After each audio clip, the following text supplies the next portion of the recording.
Comenté y les recalco nuevamente en dermatología los temas puntuales son todos muy rentables, son cosas que van a ver cotidianamente en la consulta diaria, ¿no?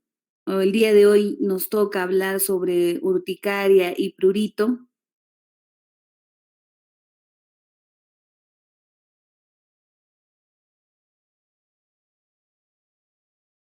Vamos a comenzar con lo que es el prurito.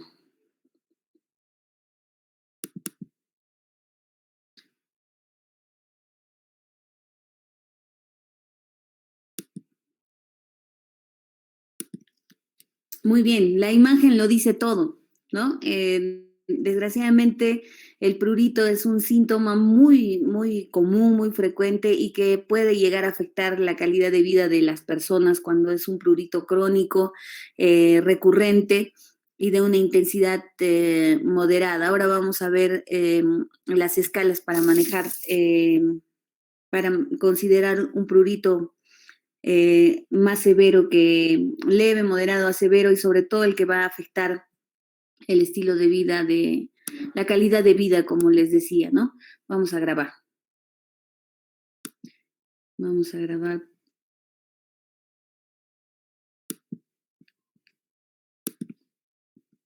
La clase primero.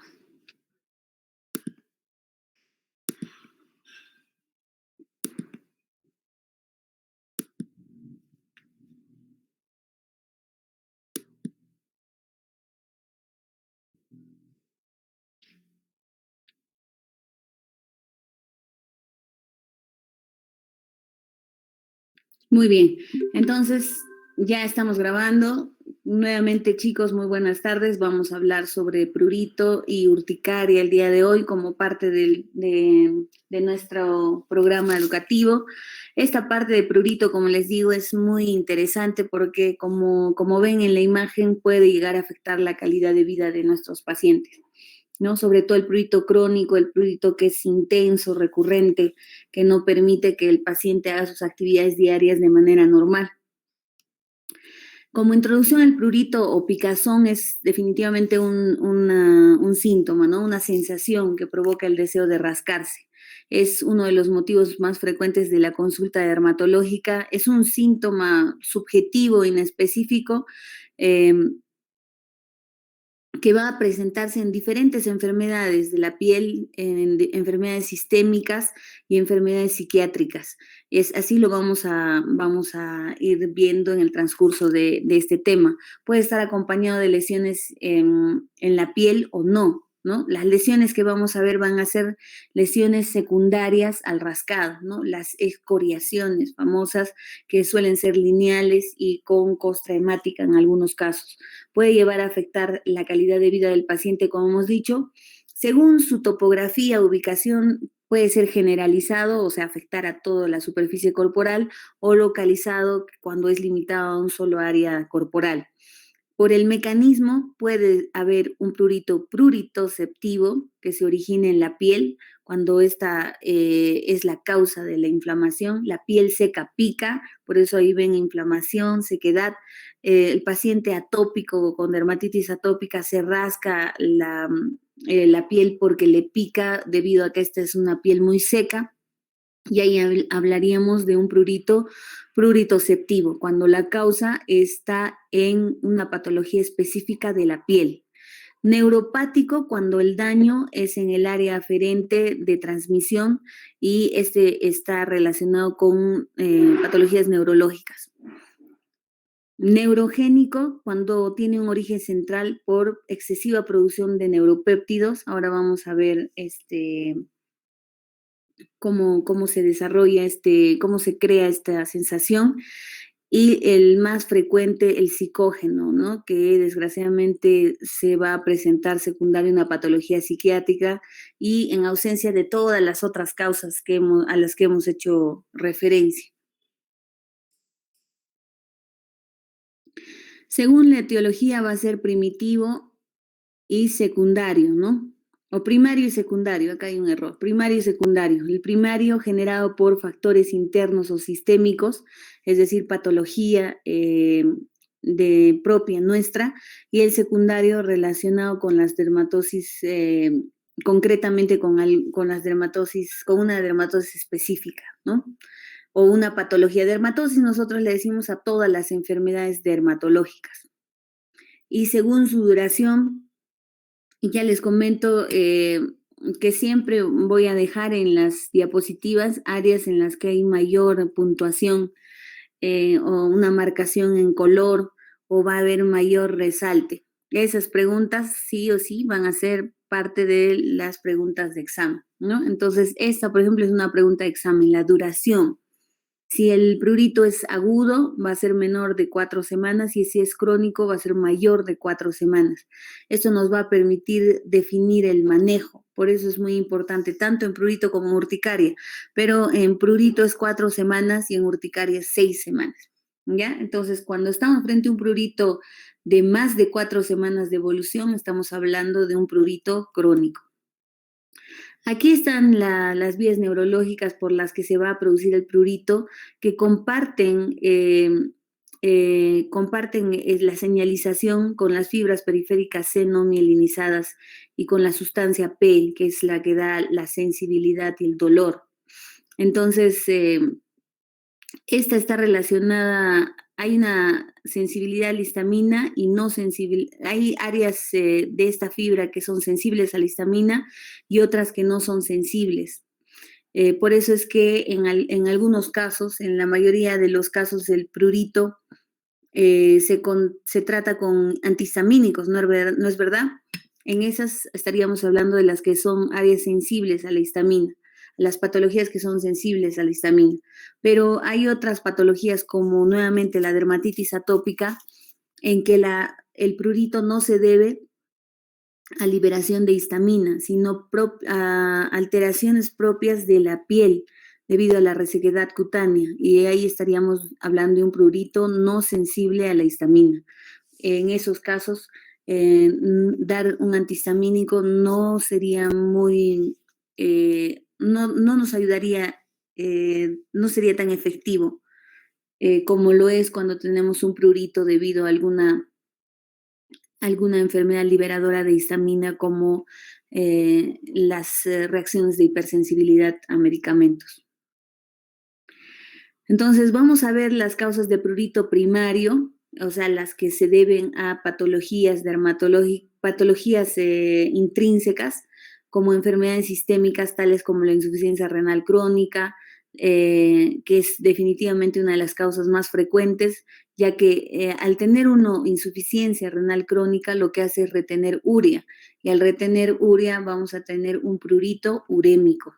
El paciente que tiene insuficiencia renal crónica suele tener prurito crónico porque tiene bastante depósito de urea en el cuerpo, y eso hace que haya ese prurito urémico. ¿Ya? Incluso así pueden hacer diagnóstico de enfermedad renal crónica, ¿no? Un paciente que viene con prurito crónico, se le tiene, o de más de 4 semanas, se le tiene que pedir estos laboratorios de función renal, y con ellos se evidencia estas patologías. En gestantes, muy frecuente las colestasis durante los procesos gestacionales, la cirrosis, las hepatitis, cualquier obstrucción biliar extrahepática que condicione también una elevación en las bilirrubinas que van a producir, depósitos de las mismas en la piel. Esta ictericia que se va a dar en escleras, en piel, también produce prurito, hace que pique el cuerpo, ¿no? Entonces, ¿quiénes van a tener prurito crónico también? Los pacientes cirróticos. Algunas endocrinopatías per se, como el hipotiroidismo, que van a condicionar también resequedad de la piel, las tirotoxicosis, las hipoparatiroidismos, la diabetes también en cierta forma producen prurito inicialmente, antes de que haya esas alteraciones neuropáticas propias de la piel en la diabetes. También se presenta el prurito crónico, ¿no? En los pacientes diabéticos, y el síndrome carcinoide por ser un proceso inflamatorio per se también. neoplasias, la policitemia vera, el linfoma Hodgkin fundamentalmente, las ferropenias, aunque no muy frecuentemente, hipervitaminosis por vitamina A, por ejemplo, cuando estamos en tratamiento con isotretinoína, que es un derivado de la vitamina A, este va a provocar resequedad cutánea y en algunos casos un leve prurito por la resequedad, ¿no? Enfermedades neurológicas, vasculares, abscesos, esclerosis múltiple, infecciones por VIH, hay pacientes VIH que tienen prurito crónico, enfermedades psiquiátricas, que es el diagnóstico por exclusión. O sea, una vez que uno, en un paciente con prurito crónico, sobre todo, descarte todas estas patologías que hemos mencionado, si no encuentra una causa del prurito, podría considerarlo de causa psiquiátrica, es por exclusión. O sea, tiene que haber todos los exámenes normales para considerarlo de causa psiquiátrica. Hay algunos medicamentos que definitivamente también van a producir prurito. Acabo de mencionar los derivados de la vitamina A, el ácido salicílico, antihipertensivos, estatinas, opiáceos, la vitamina B, inductores de colestasis como los estrógenos, la progesterona, la testosterona, la eritromicina, el holopurinol. Y finalmente se considera el prurito idiopático cuando no se ha encontrado ninguna causa y tampoco aparentemente alguna causa psicógena, se le denomina sobre todo en el anciano, porque la causa principal en ellos es realmente ya las alteraciones que se presentan en nuestro cuerpo debido al proceso de envejecimiento y también a la resequedad cutánea, ¿no? Eso le denominamos prurito del anciano, prurito senil, sobre todo prurito senilo de Wheeler. Ahora vamos con el prurito secundario, este específicamente debido a patologías en la piel, ¿no? El eritema, las lesiones eritematosas papulares como la urticaria, la mastocitosis, erupciones polimorfolumínicas debidas a la radiación solar, lesiones vesicoampollares como la dermatitis herpetiforme, el pénfigo, el penfigoide, la varicela, o sea, enfermedades que están en la piel que van a conducir secundariamente a prurito, ¿no? Dentro de las infecciosas están las escabiosis o el rasca-rasca que le decimos la pediculosis, que son la presencia de los piojos, es la pediculosis, giardia, ascaris, las picaduras, lesiones eczematosas como en la dermatitis atópica que les comentaba, ¿no? Que pica porque hay resequedad cutánea, dermatitis de contacto, el líquen simple crónico, las lesiones pápulo-escamosas como el líquen plano, la micosis fungoide, que es un tipo de cáncer de piel de tipo linfoma, la psoriasis, que ya seguramente habrán escuchado, es una enfermedad inflamatoria crónica de la piel, pero sobre todo la cerosis, la resequedad.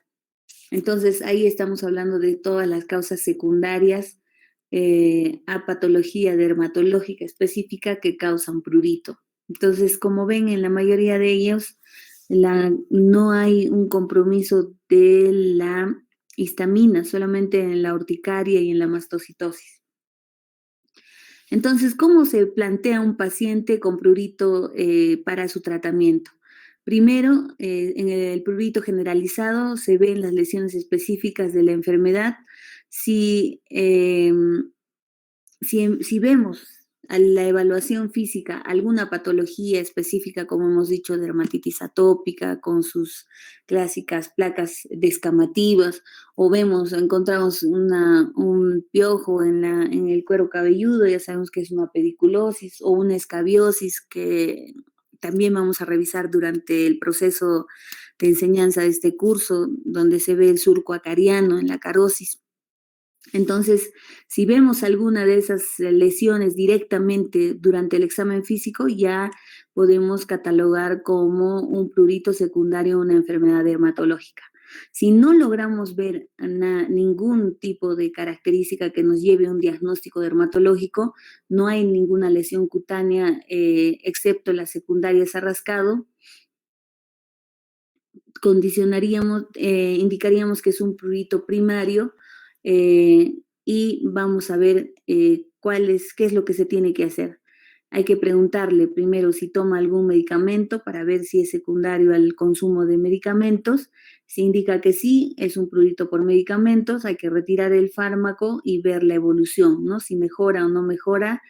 Y si no está tomando ningún medicamento, hay que descartar, sobre todo en el prurito generalizado, de más de 4 semanas, todas esas patologías a las que hemos hecho referencia: insuficiencia renal crónica, colestasis, enfermedad hepática tipo cirrosis, y hemos dicho enfermedades endocrinas tipo hipotiroidismo, paratiroides, diabetes mellitus, enfermedades desgraciadamente neoplásicas como el linfoma de Hodgkin, infecciones como el VIH, enfermedades neurológicas y finalmente, si los resultados son normales, estaríamos frente a un prurito idiopático.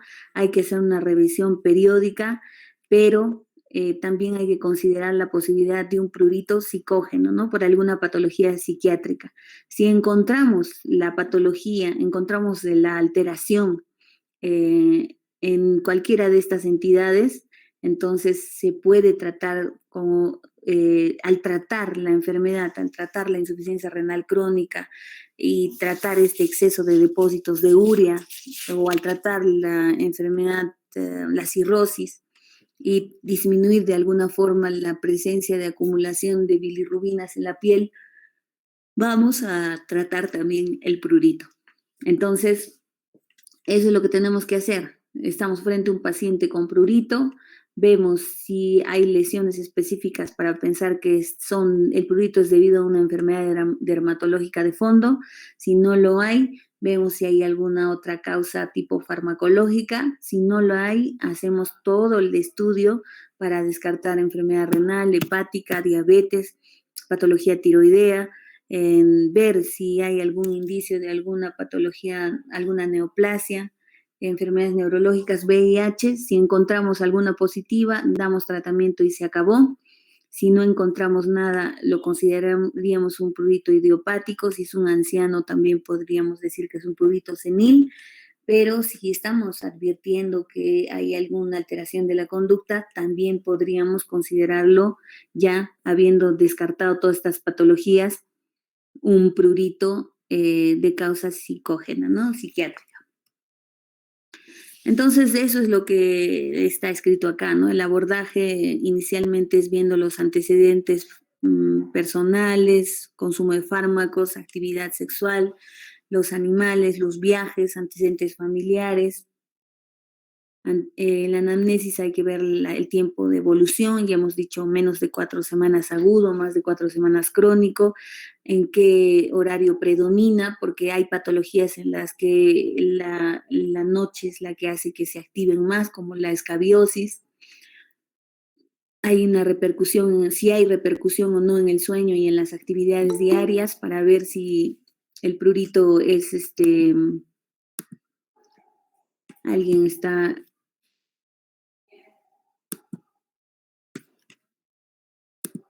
pidiendo entrar.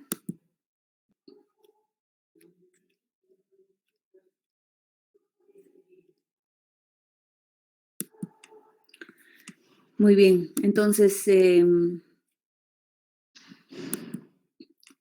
hay que ver la repercusión en el sueño para ver justamente la intensidad de la enfermedad. Hay que ver si se relaciona con el ejercicio, con algún estímulo o agente externo como el frío, el calor, el agua, sobre todo para el prurito que está relacionado con la urticaria física, de lo que vamos a hablar en el siguiente tema. Si hay una aparición de manifestaciones cutáneas durante los episodios de prurito, o sea, si por ejemplo uno se rasca y aparece una lesión elevada en la zona del rascado, para considerarlo un prurito debido a urticaria nuevamente. Eso se llama dermografismo positivo. Si hay factores desencadenantes como alimentos, porque puede ser un prurito como síntoma inicial de una reacción de hipersensibilidad. Hay que ver síntomas generales para descartar patologías oncológicas como pérdida de peso, astenia, anorexia, fiebre, sudoración nocturna también, sobre todo sudoración nocturna para hiper o hipotiroidismo, el sueño, la ansiedad. Hay que abordar también la evaluación de la personalidad del paciente, ¿no? Si es ansioso.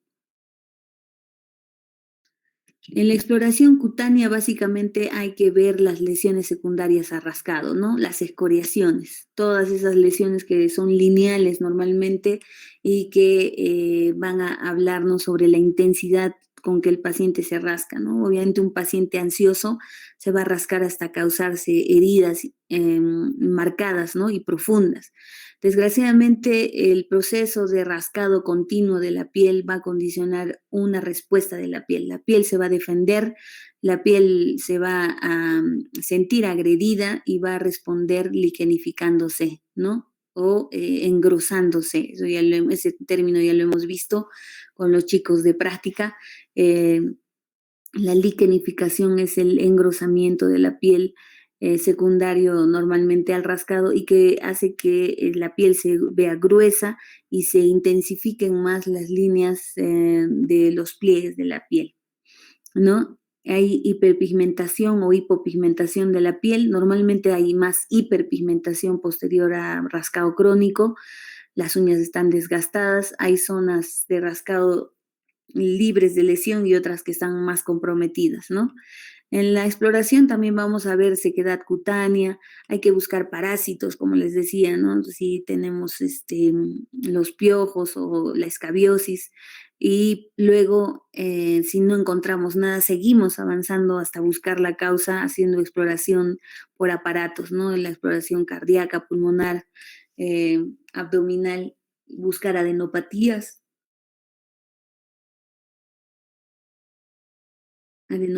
por el linfoma.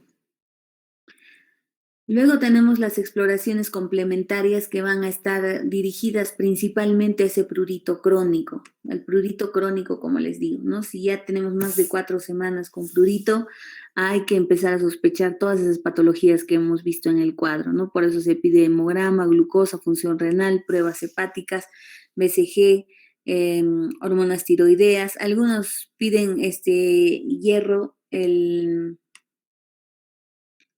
depósitos de hierro, ¿no? Para ver cómo causas la anemia también o la desnutrición. En la exploración complementaria posterior a esto, si todo sale normal, puede ir incluso alargándose al estudio y búsqueda de parásitos en heces, la ecografía abdominal para buscar signos de colestasis, el cribado de tumores según la edad y el sexo, una radiografía de tórax y un serológico de VIH, ¿no? Todo eso para buscar lo que ya hemos comentado. Entonces, hemos hablado ya ampliamente de las causas, las infestaciones por los piojos, las pediculosis, escabiosis, posibles picaduras o reacciones secundarias a picaduras, infestaciones por animales de compañía, otras enfermedades inflamatorias ampollares, descamativas como la psoriasis, hipersensibilidad a fármacos, enfermedades infecciosas como las dermatofitosis. Hay dermatofitosis, hacemos referencia a las infecciones por hongos, ¿no? Los hongos obviamente pican, infecciones como la varicela,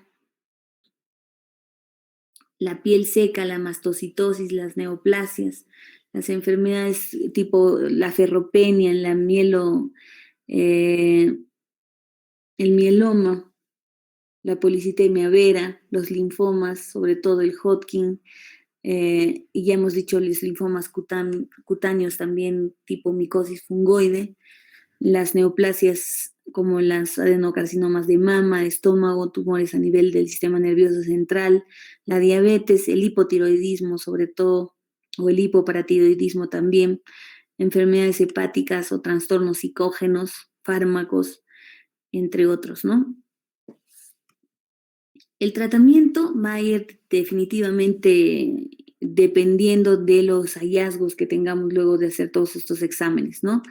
Si es que tenemos una patología en la que la solución está en controlar el problema hepático, el problema de insuficiencia renal crónica, se va a abordar de esa forma al paciente. Cuando no son esas las causas, la terapia farmacológica va a consistir en terapia tópica y agentes sistémicos. La terapia tópica va a corresponder a tratamientos localizados para el prurito localizado y la sistémica para prurito generalizado. Dentro de las terapias no farmacológicas hay que eliminar el factor agravante. Cuando este es debido a fármacos hay que suspenderlo. Y las medidas generales, básicamente hay que hidratar la piel. Ya nuevamente les digo que la piel seca pica, sobre todo en los ancianos, cuando vienen con ese prurito senil que no desaparece, que lo tienen años y todos los médicos le dan un montón de antihistamínicos y siguen igual. Hay que tomar en cuenta el tipo de jabón que está usando, porque a veces utilizan jabón de ropa que les reseca la piel y ya les he dicho, la piel seca pica. Y el hidratante que tiene que ir secundario al baño, ¿no? Siempre indicamos los hidratantes después del baño porque hay una mayor y una mejor penetración del producto. Hay que explicarle al paciente que no debe continuar rascándose porque eso va a condicionar un prurito con secuelas como la liquenificación de la piel, el engrosamiento de la piel, y ese engrosamiento también va a provocar picadura, prurito, escozor, picazón, y va a crear como un círculo vicioso entre el rascado y el engrosamiento de la piel, y que ese engrosamiento, esa resequedad, aumente la sensación de prurito y aumente el rascado. Entonces ahí se forma un círculo vicioso. Sobre todo eso ocurre en las liquenificaciones clásicas de líquen simple crónico y el líquen plano. El paciente debe tener las uñas cortadas, usar ropa de algodón, tiene que en todo momento evitar el estrés, porque desgraciadamente las catecolaminas, la epinefrina, la adrenalina sobre todo y la noradrenalina también van a estimular, van a irritar a las células y van a hacer que el prurito aumente. Evitar alimentos que liberen histamina, y hemos visto que hay un grupo de patologías que dependen de la liberación de histamina y de esto depende el prurito. Por consiguiente, los productos o los alimentos que liberan histamina van a detonar estas crisis de prurito, ¿no? Entonces, el queso, los crustáceos, el alcohol, el chocolate, el café, el té, los picantes, las especies, los colorantes, los conservantes, van a condicionar esta liberación de histamina. Evitar la aplicación en la piel de lociones, desodorantes o perfumes porque no se sabe si son alergenos o no. Una buena higiene, ya les he dicho que hay que preguntarle al paciente desde qué jabón está usando, porque el jabón o la sustancia que utiliza para el aseo de su cuerpo puede condicionar tranquilamente un prurito. Mantener el ambiente húmedo, ¿no? Ya les he dicho que la piel seca pica y la humedad va a mejorar esa sensación de prurito. Entonces, dentro de los tratamientos con antihistamínicos están a la cabeza los antihistamínicos H1 de segunda generación, ¿no? Los no sedantes. Entonces, acá están remarcados para que ustedes lo tomen en cuenta. El tratamiento de elección para el prurito y también para la urticaria va a ser siempre los antihistamínicos anti-H1, pero los no sedantes o de segunda generación, tipo cetiricina, loratadina, levocetiricina, evestina. Tenemos sin fin de antihistamínicos no sedantes. Felizmente ahora en el mercado la bilastina, que es bastante buena, es la que más usamos sobre todo cuando es un paciente que maneja. Los pilotos de avión que no pueden tomar antihistamínicos utilizan bilastina y la fexofenadina también. ¿no? Pero en la bilastina mucho menos efecto sedante. Y los sedativos clásicos como la clorfenamina, que sigue siendo un producto que funciona muy bien, pero que también seda, ¿no? Seda bastante y su forma de dosificar, que tiene que ser cada 6 horas o cada 4 horas, también hace que el paciente no cumpla con esta medicación. Los antihistamínicos de segunda H2 son de segunda elección. En ellos tenemos la ranitidina, la cimetidina, los antidepresivos tricíclidos, porque ya les he comentado que la ansiedad, el estrés van a condicionar mayor prurito y hay que ver si consideramos que hay una causa psicógena, tenemos que ver si el paciente debe medicarse con antidepresivos, ¿no? La amitriptilina, dentro de los que más se utiliza. Si hay que ver si hay un prurito para neoplásico, para eso se utilizaría paroxetina. A veces se utilizan corticoides, casi no, sobre todo si hay lesión cutánea no se utiliza. Los antagonistas opioides, muy poco, sobre todo el ondansetrón el ondansetrón en estos casos, la gabapentina, que es para el prurito, así como para el dolor neuropático. Con algunos de ustedes hemos hablado sobre gabapentina y el dolor neuropático y ya hemos hablado que comparten la sustancia P con la etiología del prurito y por eso nos sería útil parcialmente, ¿no?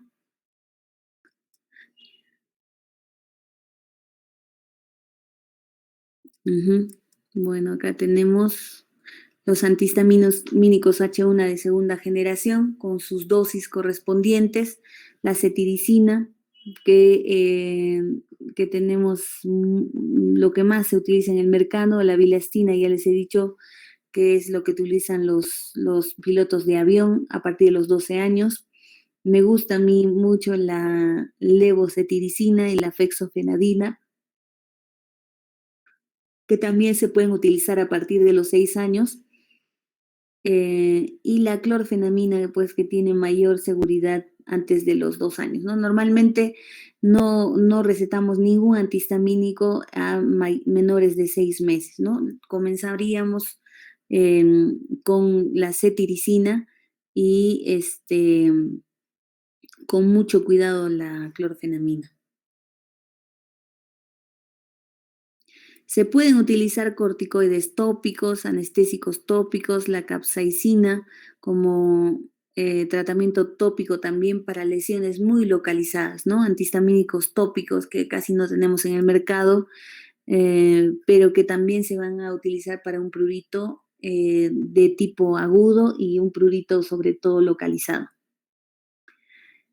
Las complicaciones, claramente la principal es que debido al rascado terminemos provocando una contaminación de la piel, es decir, una impetiginización.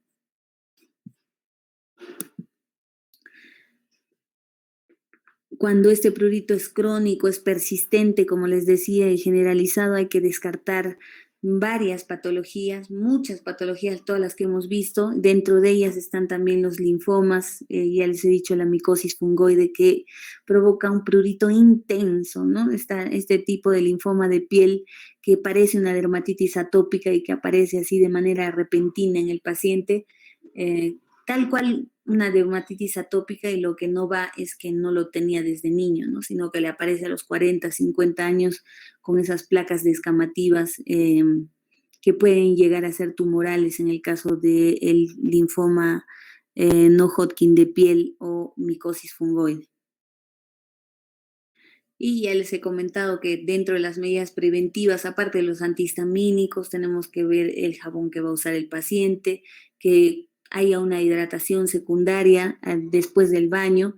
Generalmente en los hidratantes antipruriginosos como el Atoderm Intensive que tiene manteca de karité, nos va a mejorar bastante la sensación de prurito y evitar los fármacos que producen de por sí una sensación de prurito. Muy bien, hasta ahí alguna pregunta y ahí hemos terminado con prurito. ¿Preguntas?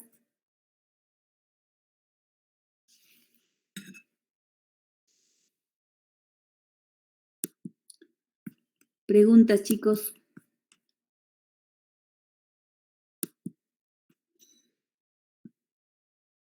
Todo claro, doctor.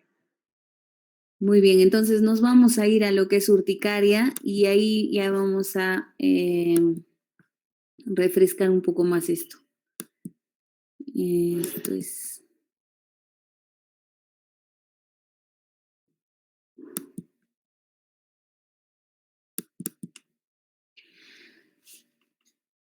Bueno, urticaria también es un tema muy conocido, es algo frecuente, es algo que muchas veces lo vemos.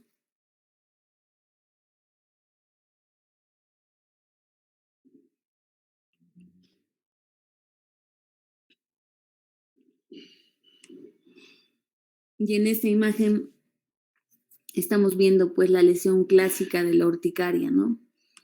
Los famosos abones,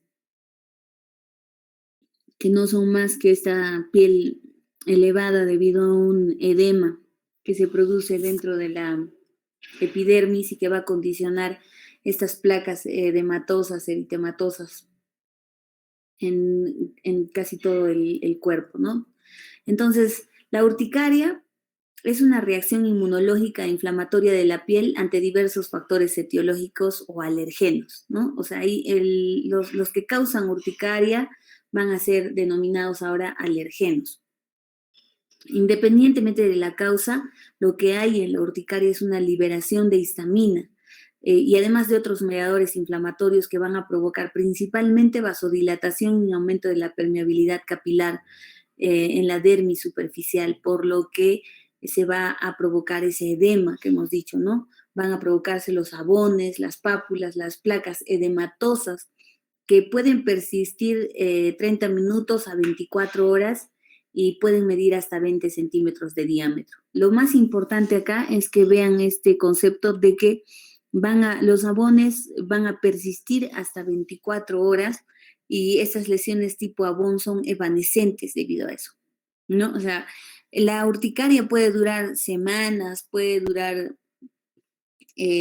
meses, días, semanas, meses, pero el abón en el lugar donde está, cuando aparece, va a ser evanescente, va a desaparecer en 24 horas y seguramente va a haber uno en un lugar, otro en otro lugar, otro en otro lugar, pero van apareciendo y desapareciendo y tienen que tener una duración menor de 24 horas. Esto es muy importante porque con eso se hace el diagnóstico diferencial de una vasculitis. Hay vasculitis en las que van a apreciarse estas lesiones abonosas en la piel del paciente, pero que no van a desaparecer en 24 horas. A veces tenemos duda porque todo está mapeado, uno le pregunta al paciente hace cuánto lo tiene, ya lo tengo 2, 3 días, pero no desaparece y no saben explicarnos si desaparece o no desaparece. Y si nos crean duda, lo que normalmente yo hago para ver si la lesión corresponde a un abón por urticaria, o sea, es una lesión evanescente de menos de 24 horas, es pintar la zona. Digamos, agarro un lapicero y le pinto al paciente en esa zona y le pido al familiar que revise esa zona al día siguiente y si ya está libre de lesión, si esa zona donde he pintado con el lapicero está libre de lesión, estamos hablando del característico abón de la urticaria, el abón evanescente. Pero si la lesión no desaparece, persiste, también esas lesiones de más de 20 centímetros son grandes, persistentes, ahí estamos hablando de lo que es una vasculitis, una urticaria vasculitis o vasculitis propiamente dicho, que ya tiene un patrón diferente de manejo y que se debe a una patología autoinmune. Junto con la urticaria, cuando esta se debe a una reacción exagerada, a una liberación exagerada de histamina, se puede llegar a lo que es el angioedema, que son cambios en la dermis profunda, ya no en las capas superficiales, sino en la dermis profunda y en el tejido celular subcutáneo, que van a provocar tumefacción o edema, como dice, ¿no? en la zona de párpados, de mucosa oral y más adelante cuando hablamos de una crisis anafilactoide, el edema de glotis que puede causar la muerte del paciente. Entonces ya hemos dicho que la urticaria es una reacción inmunológica inflamatoria de la piel ante un alergeno. Corresponde al grupo de enfermedades caracterizadas por el desarrollo de abones, ya hemos dicho, puede haber angioedema o ambos, ¿no? Debe diferenciarse de otras afecciones médicas en las que pueden aparecer ronchas, angioedema o ambos, como hemos dicho en el caso de la urticaria vasculitis o vasculitis urticarial, síndromes autoinflamatorios, las anafilaxias que van a ser secundarias a consumo de medicamentos y algunos alimentos alergenos que van a condicionar el edema de glotis y otros angioedemas debidos a la producción excesiva de bradiquininas, ¿no? Angioedemas hereditarios.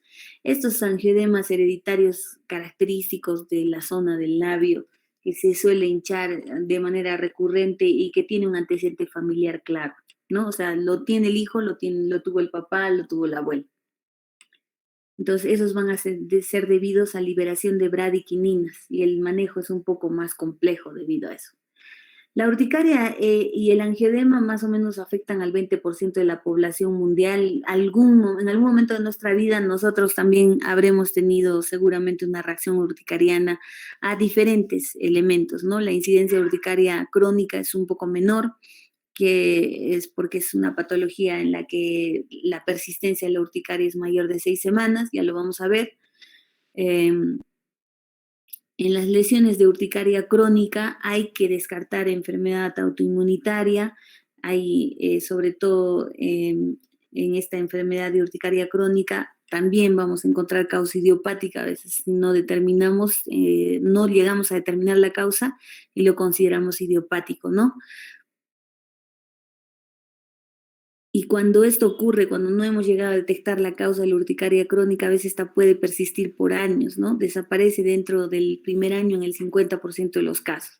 A los 3 años el 65% de los casos, a los 5 años el 85% y solo un 5% va a persistir 10 años, ¿no? No se sabe a qué, no llegamos a ubicar cuál es la causa por la que el cuerpo decide liberar histamina de manera continua. Probablemente una noxa que no hemos llegado a detectar, pero la piel reacciona de manera instantánea frente a ese alergeno, perdón, y esto no va a ser para siempre, ¿no? Como ven, dice que al año puede desaparecer casi el 50% de las urticarias crónicas, a los 3 años el 65% y solo el 5% tienen una duración mayor de 10 años. El problema es que cuando esta urticaria es muy intensa puede afectar la calidad de vida del paciente, y eso termina provocando muchas alteraciones en su actividad normal, en el sueño también.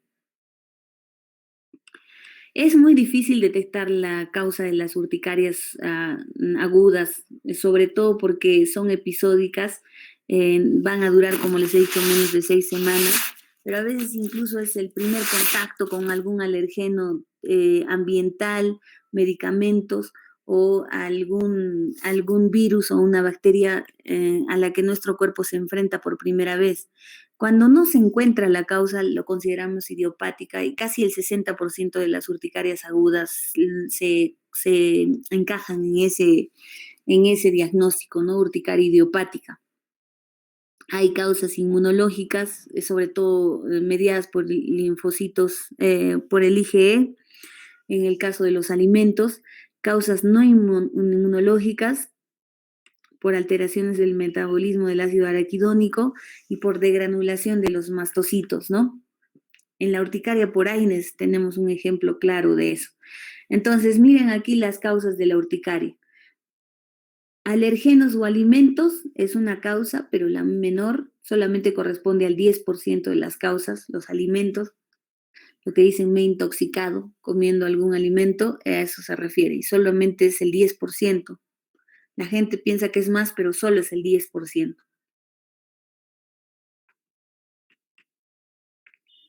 Alérgenos ambientales, los que son inhalatorios como el polen, El polvo, algunos le tienen alergia a algunos materiales de construcción, alergia también a los ambientadores, un patrón genético que se repita, enfermedades sistémicas que también pueden provocar urticaria, ahora lo vamos a ver. Algunos medicamentos, definitivamente las alergias a medicamentos, la manifestación más frecuente de alergia a medicamentos es la urticaria, entre otros. Entonces, básicamente, la urticaria, esas lesiones abonosas están condicionadas a la liberación de histamina. Hay una primera exposición en la que se va a dar la sensibilización y luego una segunda exposición en la que ya va a haber una degranulación del mastocito, que es esta célula de acá, la degranulación del mastocito que va a condicionar la liberación de histamina y de mediadores inflamatorios, ¿no? Por la vía de las ciclooxigenasas y de las lipooxigenasas, vamos a ver la liberación de sustancias que van a ir condicionando la anafilaxia, ¿no?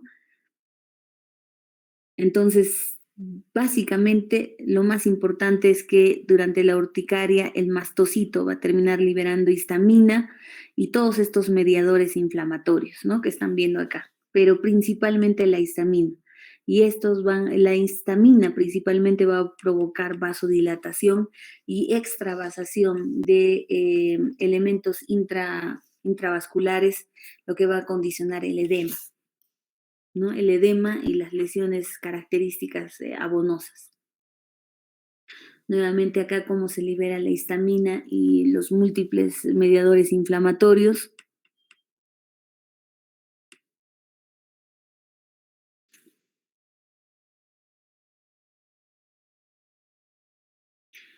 La histamina va a terminar provocando diferentes efectos en nuestro cuerpo, desde un aumento en la permeabilidad capilar que condiciona el edema, y hemos dicho eritema, tumefacción, hay contracción de músculo liso de los bronquios y los intestinos, hay una relajación de vasos de pequeño calibre en la piel, hay vasoconstricción de los vasos grandes,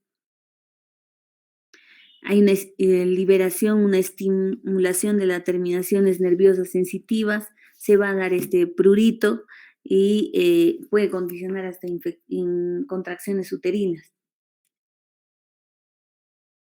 Luego nos pasamos a lo que es la urticaria crónica, que como les he dicho, como concepto ya saben, es la presencia de estas lesiones abonosas por más de 6 semanas. En el prurito crónico hablamos de 4 semanas, más de 4 semanas. Y en la urticaria crónica hablamos de más de 6 semanas.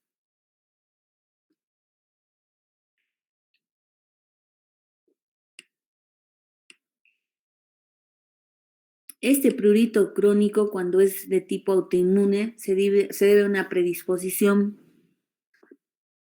de tipo genético, ¿no? Y esta liberación de histamina y la presencia de angioedema se va a deber a la liberación de bradiquininas.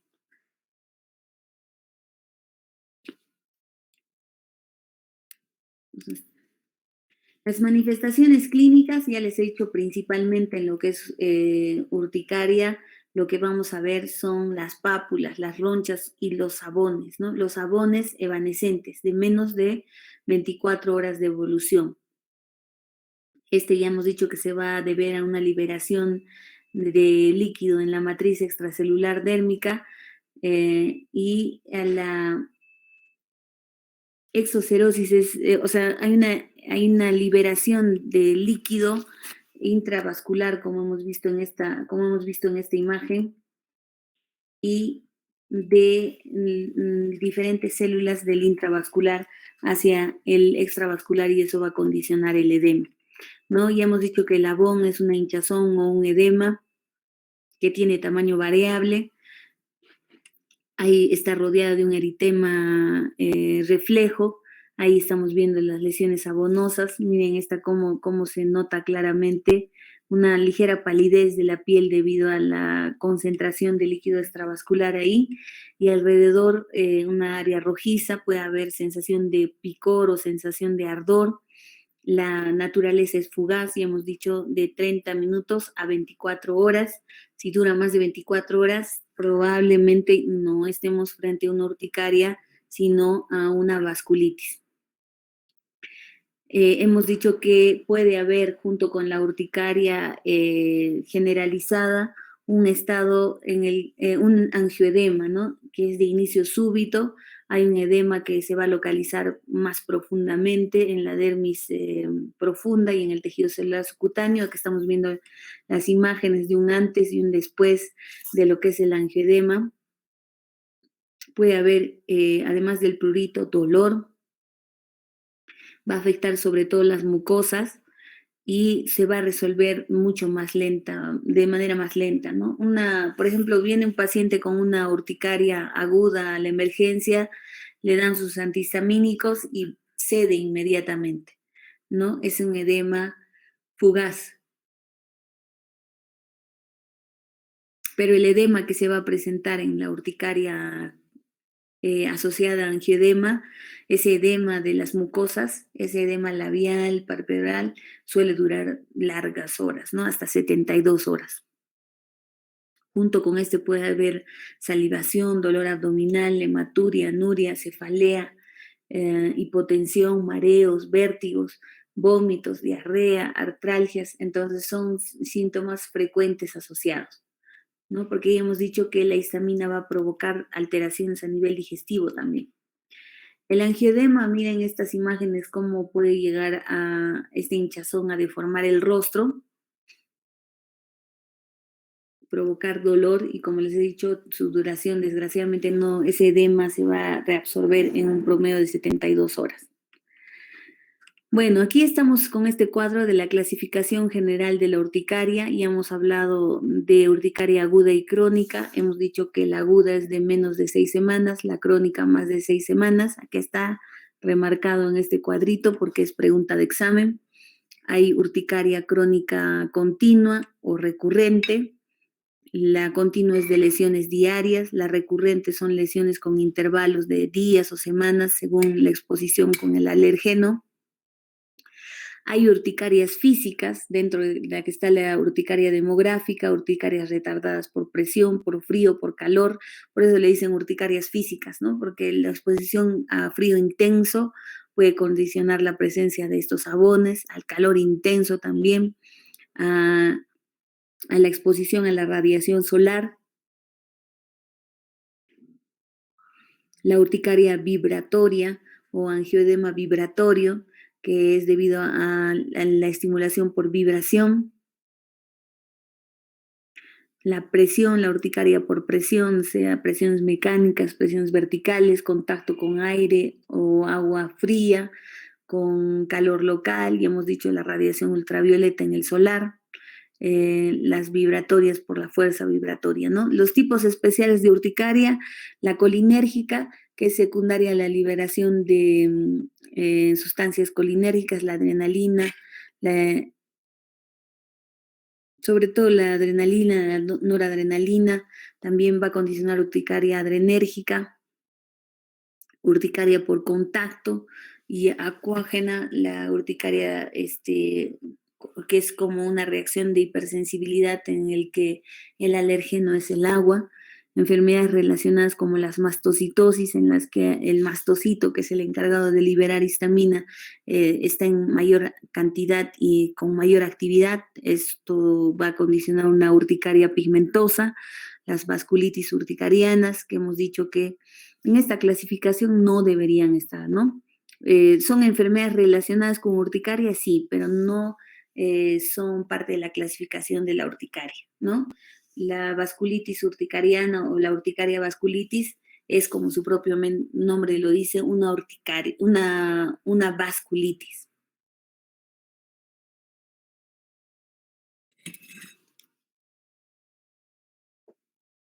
Nuevamente, para recalcar, la urticaria aguda, menos de 6 semanas. El mediador es el IgE. Es un proceso de hipersensibilidad tipo 1 mediado por IgE. La entidad más común en niños que afecta al 20% de la población, es una de las entidades más frecuentes en los niños, afecta al 20% de la población mundial. En los niños, sobre todo, la causa principal son las infecciones virales. Su primer contacto con un virus, con una influenza, puede condicionar la reacción abonosa de la urticaria. Sobre todo las infecciones virales de tipo respiratorio, los medicamentos también, bastante frecuente en los niños hacer urticaria por las sulfas, la macrodantina, que son productos que utilizan mucho los pediatras, ¿no? Por eso también hay que restringir el uso de antibióticos en niños porque hacen reacciones alérgicas cuando están en la primera infancia, ¿no? Y los alimentos, como les he dicho, sí es posible tener un cuadro de urticaria por alimentos, pero solo un porcentaje del 10%, muy mínimo. En la urticaria crónica ya hemos dicho que el proceso va a durar más de 6 semanas. Hay pápulas y abones de brote diario por más de 6 semanas, ya hemos dicho, y puede persistir durante meses y años.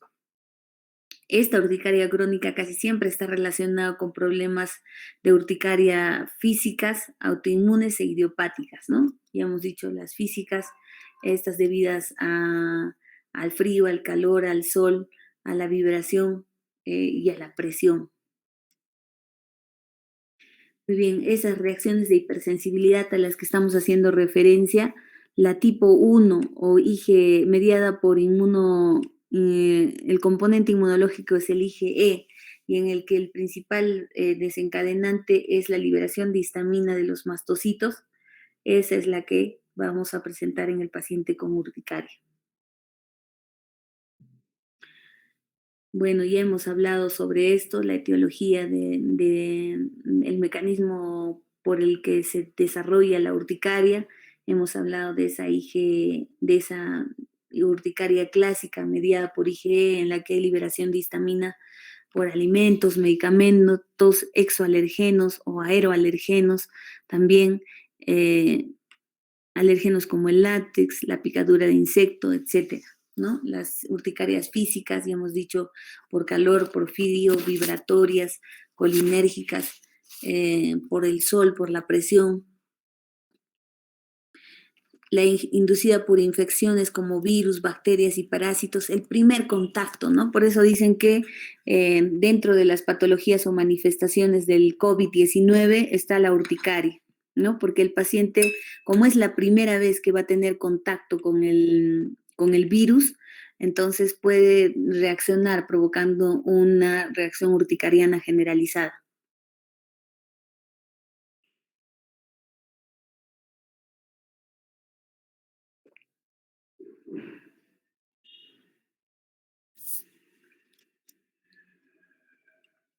Me interesa que vean esto para que vean dentro de la clasificación de la urticaria crónica, eh, esta que va a ser los inductores de la urticaria crónica, ¿no? Cuando estamos frente a un paciente que está desesperado porque está más de 6 semanas con estas presencias de ronchas, hay que descartar una a una todas estas causas. Que sea una urticaria debida al frío, al calor, por presión vibratoria, colinérgica, de contacto con alguna sustancia específica, de contacto con el agua también, descartar la urticaria familiar.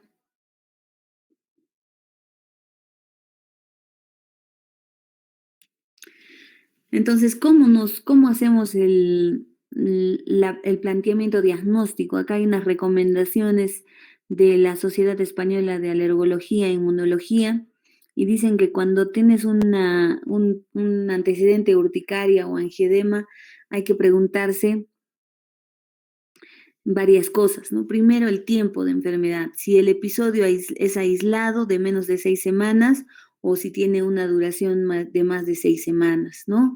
Hay que preguntar si hay antecedente familiar para ver el angioedema la urticaria hereditaria. Si tiene menos de 6 semanas, lo consideramos como una urticaria aguda, que está mediada por IgE, por liberación de histamina y nada más. Si tenemos una urticaria que tiene más de 6 semanas, más de 12 episodios por semana, se tienen que pedir algunos laboratorios, básicamente el hemograma, el perfil tiroideo, y a veces en el caso de que las lesiones abonosas tengan más de 24 horas, tenemos que pedir un ANA, que es para descarte de enfermedades vasculares como el lupus eritematoso sistémico, entre otras.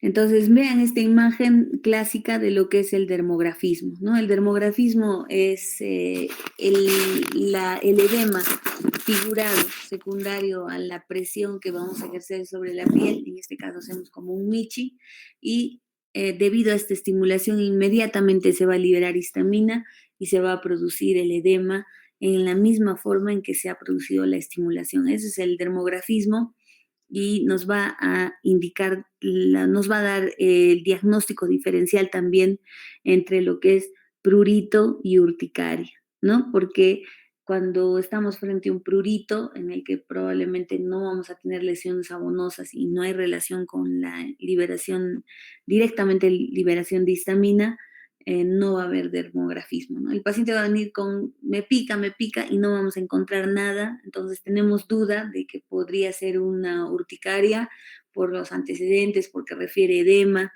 facial o edema en miembros superiores o inferiores, entonces hacemos el dermografismo para confirmar que estamos frente a una urticaria. Ahí, como les he comentado, en las urticarias crónicas, urticarias por frío, por el viento frío, por el agua helada, bebidas, manipular objetos fríos o alimentos fríos.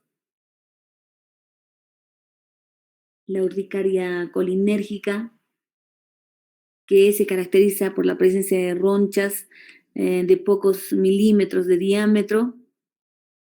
Hay una inhibición de la acetilcolina por la acetilcolinesterasa y una excesiva liberación de acetilcolina por las fibras simpáticas y parasimpáticas.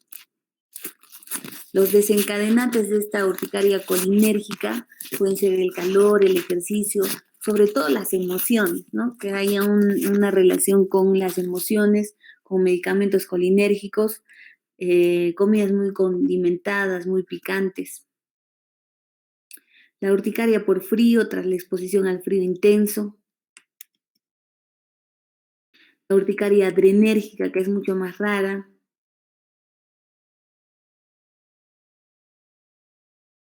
Suele ser con un halo blanquecino en vez de un halo eritematoso, como lo es en la urticaria colinérgica. Y esta se va a desencadenar básicamente por estrés, por ejercicio, por incremento de la temperatura corporal, ¿no? La adrenérgica es así, ¿no? Vamos a eliminar adrenalina cuando estamos bajo ejercicio intenso, bajo mucho estrés, bajo un incremento de la temperatura corporal. Finalmente, la urticaria por presión, en la que una vez que uno presiona o hace bueno, hace presión con las manos o sobre el cuerpo, aparecen las lesiones después de unas horas. Hay una escala que nos va a permitir ver la actividad de la urticaria y esta escala se llama UA7, ¿no? De Urticaria Activity Score, que nos va a permitir ver si el prurito la urticaria está afectando la calidad de vida del paciente. Entonces vamos a ver cuántas lesiones edematosas hay y el prurito. Si tenemos menos de 20 abones, vamos a hablar de leve, más de 20 abones, de 20 a 50 abones moderada, y vamos a hablar de intensa cuando tenemos más de 50 abones en toda la superficie corporal. Vamos a hablar cuando el prurito es leve o no muy frecuente.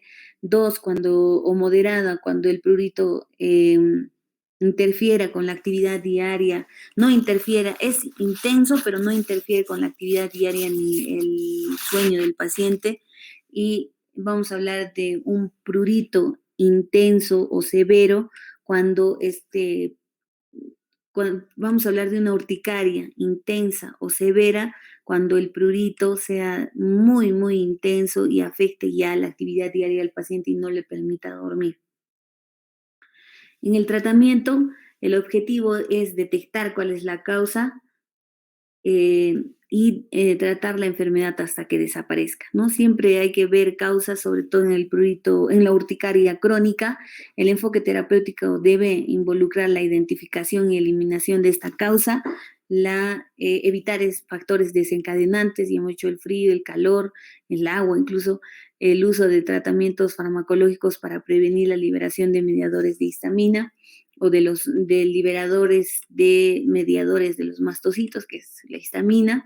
Y aquí vamos a ver una guía, un resumen de la guía, este consenso que quiero que vean, ¿no? Acá hay un tratamiento, un consenso europeo a la izquierda y el consenso americano a la derecha. A la izquierda, en el consenso europeo, como ven, el manejo es con menos alternativas que en el americano. Básicamente, lo primero que hay que hacer es dar monoterapia en la urticaria con antihistamínicos H1 de segunda generación, ¿no? Los H1 de segunda generación son la primera elección.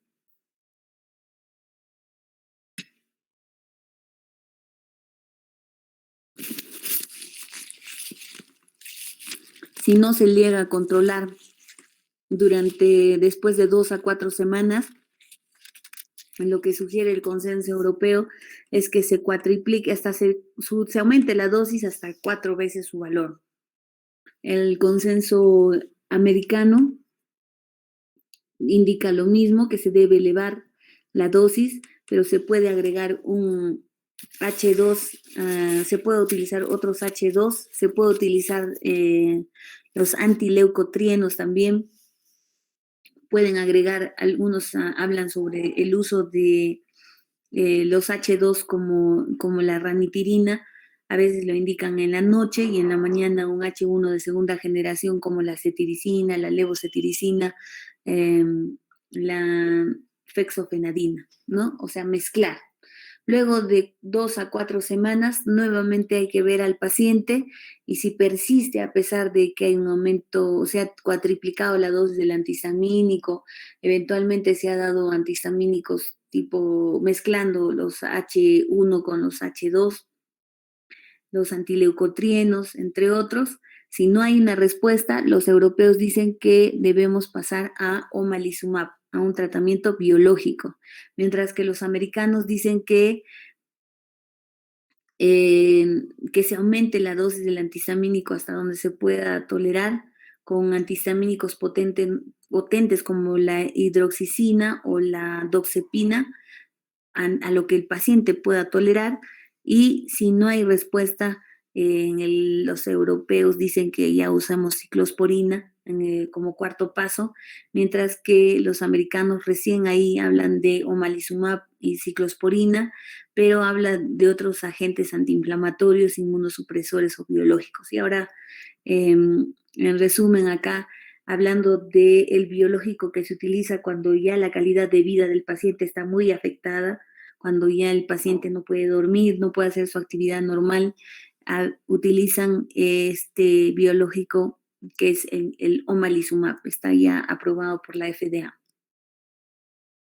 La ciclosporina también es una última alternativa, desgraciadamente todavía no se ha aprobado por la FDA para estas patologías, pero sí se utiliza cuando ya no hay respuesta al omalizumab por sus efectos adversos, ¿no?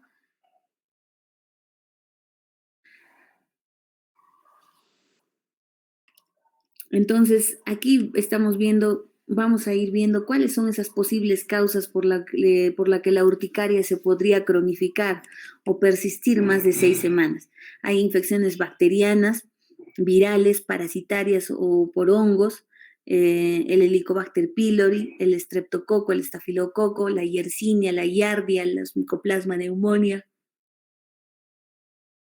una hepatitis, los parvovirus, entamoeba, blastocistis, todas estas se han relacionado con la urticaria crónica. Entonces, ¿cómo detecto blastocistis o parasitosis en general? El examen parasitológico seriado. Si tengo alguna lesión en el cuerpo, de hecho que voy a encontrar lesiones de hongos, características por sus bordes hircinados rojos elevados y su crecimiento centrífugo. También hay que ver la posibilidad de presencia de manera continua dentro del cuerpo del paciente de bacterias como el estreptococo, el, otros agentes como el Helicobacter pylori, entre otros. Bueno, y eso sería con respecto a la urticaria.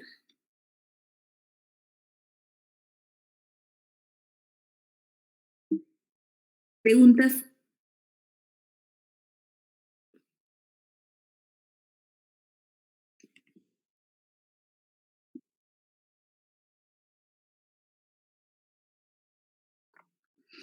Los que más producen urticaria son los antihipertensivos, los anticonvulsivantes. Estos son los que más frecuentemente están relacionados, los antihipertensivos tipo los IECA, son bastante frecuentes en los que pueden provocar alergias. Luego, los medicamentos dentro de los fármacos, lo que más frecuentemente vemos como reacciones adversas a medicamentos en general, y dentro de ellos la urticaria, los AINES, las penicilinas, dentro de los antibióticos, las penicilinas, las quinolonas y las sulfas, más que todo las sulfas, ¿no? Y como te digo, los no antibióticos, los anticonvulsivantes también, los antihipertensivos.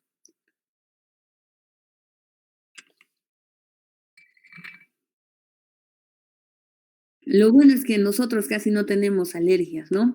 Pero la gente en Europa, en Estados Unidos, donde consumen medicamentos desde la infancia, ellos son pacientes que vienen así con sus cadenitas marcadas para alergias a sulfa, sobre todo tienen alergias a las penicilinas am, y tienen también alergias a las quinolonas y a los AINES. Otra pregunta.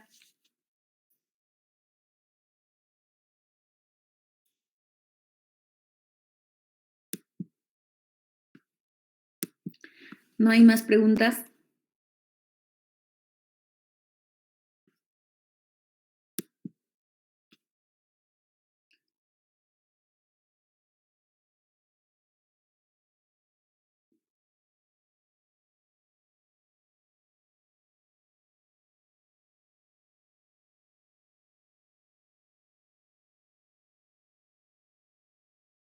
Si no hay más preguntas, entonces con esto estaríamos terminando la clase de hoy, que ha sido un poco larga. La próxima clase la estoy dando yo y de ahí empezaríamos con el primer grupo el primer grupo de 10 para que haga su exposición de la siguiente semana. Entonces, no se olvide el grupo de práctica que ya concluyó sus clases, de subir todas sus tareas en el grupo, perdón, en la plataforma que ya está habilitada. Hay que subir todas las tareas, tienen hasta hoy día